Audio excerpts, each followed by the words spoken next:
તો ગુજરાતમાં 64 વર્ષ બાદ કોંગ્રેસ દ્વારા રાષ્ટ્રીય અધિવેશનનું આયોજન કરવામાં આવ્યું છે। કોંગ્રેસના રાષ્ટ્રીય અધિવેશન પહેલા CWCની બેઠક આજે મળી છે।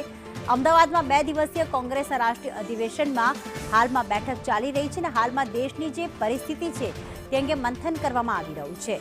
CWCની બેઠકમાં કોંગ્રેસના દિગ્ગજ નેતાઓ હાજર છે અને તમામ CWCના જે કાર્યકર્તાઓ છે, જે નેતાઓ છે, સભ્યોને સંબોધી રહ્યા છે અને હાલની પરિસ્થિતિ પર ચર્ચા થઈ રહી છે।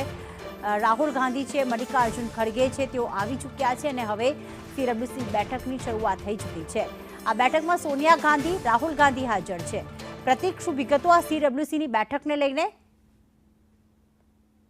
મલ્લિકાર્જુન ખડગેની અધ્યક્ષતામાં કોંગ્રેસની એક્સટેન્ડેડ કોંગ્રેસ વર્કિંગ કમિટીની બેઠક છે તે શરૂઆત થઈ ચૂકી છે અને 170 જેટલા મેમ્બર આ કમિટીની બેઠકમાં ભાગ લઈ રહ્યા છે, જેની અંદર મુખ્યમંત્રી, પૂર્વ મુખ્યમંત્રી, વિપક્ષના નેતા સહિતના CWC મેમ્બર્સ તેમને પાર્ટિસિપેટ કરવામાં આવી રહ્યા છે અને આ બેઠકની શરૂઆત કોંગ્રેસના રાષ્ટ્રીય અધ્યક્ષ મલ્લિકાર્જુન ખડગેની અધ્યક્ષતામાં થઈ રહી છે।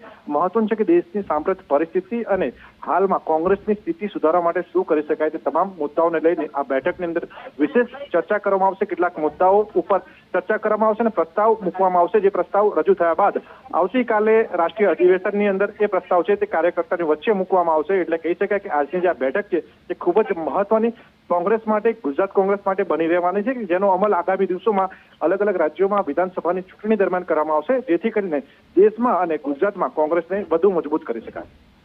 આભાર પ્રતિક, તમામ વિગતો માટે।